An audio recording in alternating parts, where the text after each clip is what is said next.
Halo pemirsa, jumpa lagi dengan saya Jimmy Wahyudi. Dari Pers News TV dan sebentar lagi kita akan terhubung dengan jurnalis Bu Lakisan. Ya silahkan Bu Lakisan. Ya terima kasih Mas Jimmy Wahyudi dan Mbak Vanis.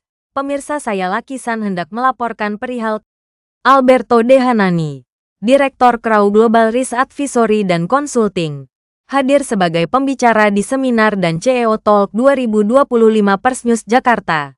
Pemirsa, mari kita saksikan berita selengkapnya dari Alberto Dehanani sebagai Direktur Crow Global Risk Advisory dan Consulting yang telah hadir sebagai pembicara di seminar dan CEO Talk 2025. Penting laksanakan dulu hukum yang udah diatur dengan disiplin, konsisten dulu. Kalau emang ada yang salah ya kita kan harus turunkan, itu kan undang-undang. Kita harus turunkan menjadi peraturan pemerintah, menjadi undang-undang atau aturan yang lebih rendah tingkatannya. Tapi itu harus konsisten dengan undang-undang, itu dulu dilaksanakan. Ekosistemnya memang kompleks. Seperti tadi saya bilang, ada masalah multiple membership organization dari orang-orang itu. Nah, itu memang kompleks, tapi undang-undang yang sudah ada itu cukup baik untuk mengatur. Nah, kalau bahayanya adalah lalu dibelok-belokin lagi. Sudah ikutin aja dulu itu. Nah, kalau 4.000 atau itu kan cuma angka. Yang lebih susah bukan angkanya, ngatur orang. Jadi salah satu saya belum persis tahu bagaimana nanti penetapan pengurus perusahaan. Itu kan belum lengkap. Dan terutama BPI-nya sendiri, organisasinya seperti apa, itu yang kita akan lihat ya. Tapi kalau itu saya kira, saya percaya tim yang ditunjuk baik dan menurut saya kompeten, dan kalau itu benar maka kita harusnya cermati aja, kita pantau dulu nih. Nah, yang susah kan nanti menyesuaikan diri, tadi yang seperti dikatakan Pak Arief, apa itu post merger integration, itu semacam integration juga kan. Nah, ketika bicara ekosistem, salah satu adalah pasar.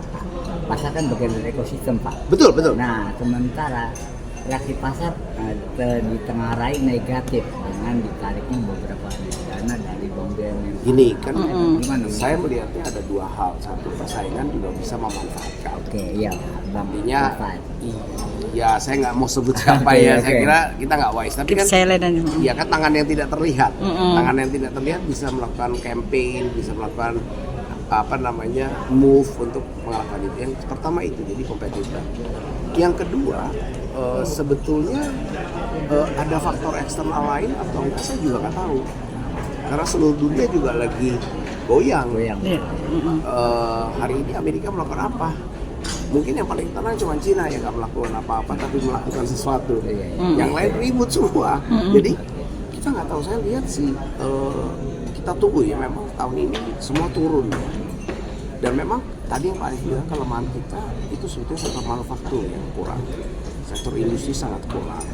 Dan sebenarnya BUMN harusnya memikirkan tuh sektor manufaktur yang seperti pabrik semen, pabrik pupuk, pabrik-pabrik yang basic lah.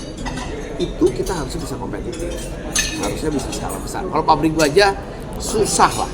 Pabrik baja susah. Itu di mana-mana di dunia susah. Tapi kalau pabrik semen, pabrik pupuk, pabrik apa lagi ya yang ada? Pabrik makanan kita malah nggak punya kayaknya. Ada beberapa yang punya industri makanan, ID Food dibikin, tapi kayaknya mereka nggak punya pabrik sih saya.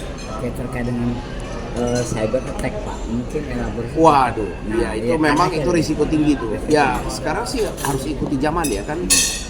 Sebetulnya ada satu lagi yang saya nggak sebut, yaitu termasuk perlindungan data pribadi nanti. Oh iya, Itu undang-undangnya baru juga, dan itu ada hubungan dengan cyber attack karena orang bisa hack data. Contoh yang paling kecil yang gampang ya, saya kalau sekarang masuk kantor, gedung perkantoran, saya ogah sekali memberikan KTP, karena KTP saya ada isi macam-macam. Sekarang datanya kan terintegrasi.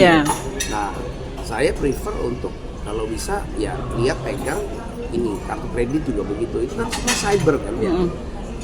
Itu sebetulnya media harusnya didik tuh masyarakat supaya waspada. Kalau tamu-tamu kita dari luar negeri taruh KTP, taruh paspor gitu, mereka hati-hati tuh. Sangat hati-hati karena ada data macam-macam di situ. PBB kita udah selesai satu, Mandik. Iya, benar. Data kesehatan kita mungkin satu hari akan jadi satu. Semua. BPJS semua. Kalau udah tahu Satu untuk semua ya, Pak. Iya, jadi kalau itu benar, cyber itu bukan hanya bagi perusahaan, dan perusahaan nanti kalau yang mau digerogoti itu yang di-hack. Bank yang paling rentan. Udah terjadi BSI. Iya. Beberapa bank sudah mengalami itu. Waduh Pak, akan makin banyak, dan yang terakhir adalah gosip. Oh, kemarin BRI kena gosip. Oh, ini kok begitu? Gosip aja.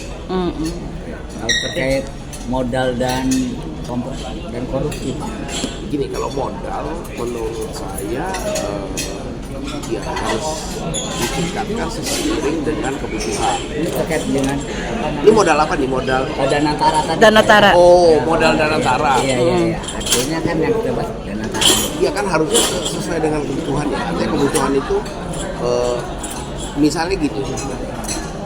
Modal itu kan sekarang tuh kita kalau bicara sovereign wealth fund kan sebetulnya kita nggak boleh raise fund secara equity, artinya nggak boleh kita issue share kan, karena kita sovereign wealth fund namanya juga.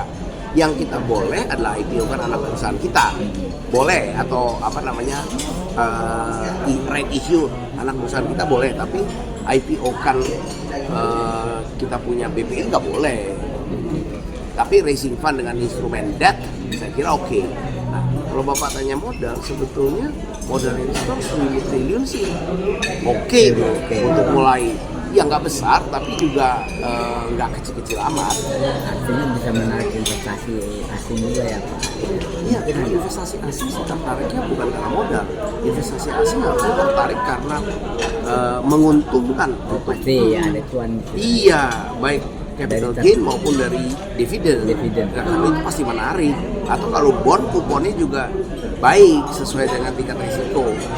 Tapi artinya dana tara saat ini belum bisa bicara banyak karena memang belum Kasih waktu, Pak. Kasih waktu. ideal Kita kapan Pak?